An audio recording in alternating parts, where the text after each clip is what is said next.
JEE advance 2023 का अगर आपने सिलेबस देखा हो, कुछ ऐसे चैप्टर्स हैं, कुछ ऐसे टॉपिक्स हैं जो 2022 के सिलेबस में नहीं थे और 2023 के सिलेबस में वो इंक्लूड किए गए हैं। तो ऐसे 4 मेजर टॉपिक्स जो मैं तुमको बता दूं, जो लास्ट ईयर सिलेबस में नहीं थे, इस साल सिलेबस में ऐड किए गए हैं और चारों बहुत ही बेसिक टॉपिक्स हैं। आप सभी जेई मेंस के लिए उनको पढ़ते हो और अब क्योंकि वो जेई एडवांस में भी हैं तो आपको उनको और अच्छे से पढ़ना चाहिए। मैक्सिमम उनको एनसीईआरटी से ही आपको पढ़ना है, ठीक है।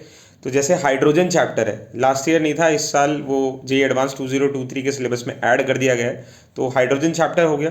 दूसरा हो गया इन्वायरमेंटल केमिस्ट्री, ये भी क्लास 11th का ही एक टॉपिक है। एनसीईआरटी से ही आपको पढ़ना है लाइन बाय लाइन, ठीक है। जेई मेंस में तो आता ही है इससे क्वेश्चन, अब जेई एडवांस में भी आपको इससे क्वेश्चन देखने को मिलेगा, ठीक है।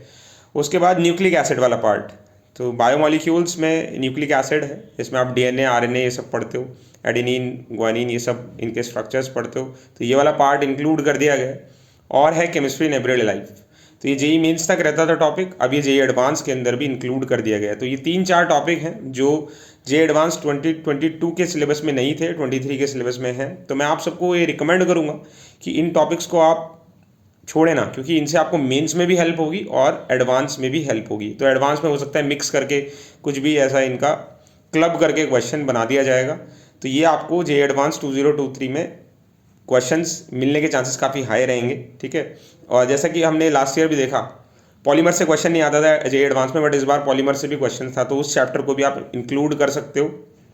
ये सब वो चैप्टर्स हैं जो बहुत ज़्यादा समय नहीं लेते तैयार करने में, और मेंस के लिए आप पढ़ते ही हो तो एडवांस के लिए भी आप इनको पढ़ सकते हो। बहुत सारे बच्चे बोल रहे हैं आईआईटी गुवाहाटी पेपर बना रहा है तो बहुत टफ आने वाला है, या इन 4 चैप्टर्स के इंक्लूड होने से बहुत टफ पेपर हो जाएगा। तो ऐसा कुछ भी नहीं है, आप अपनी प्रिपरेशन पे ज़्यादा ध्यान दो कि लास्ट मतलब 2016 में जब गुवाहाटी ने पेपर बनाया था बहुत टफ आया था, इस बार भी गुवाहाटी बना रहा है तो पेपर बहुत टफ आएगा।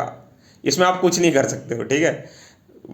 लोग तो बोल रहे थे कि लास्ट ईयर जो आईआईटी बॉम्बे का पेपर था वो बहुत इजी था, बट जब रिजल्ट आया है ना, तो कुछ और ही सिनेरियो निकल के आया कि the paper was not easy, it was a tough paper. तो ये टफ आएगा इजी आएगा आपकी प्रिपरेशन पे डिपेंड करता है, आप उससे कुछ भी घबराओ मत। जितनी सीट्स हैं वो हैं, ठीक है। अगर पेपर टफ भी आएगा, सीट्स तो उतनी भरनी है ना आईआईटीज के अंदर, तो पेपर अगर टफ भी आएगा तो कट ऑफ नीचे आ जाएगा। तो आप घबराओ मत, अपनी प्रिपरेशन पे ज़्यादा ध्यान दो, इन सब चीज़ों से बचो, अपना समय ज़्यादा से ज़्यादा अपनी किताबों के साथ नोट्स के साथ स्पेंड करो। ऑल द वेरी बेस्ट बच्चों, थैंक यू।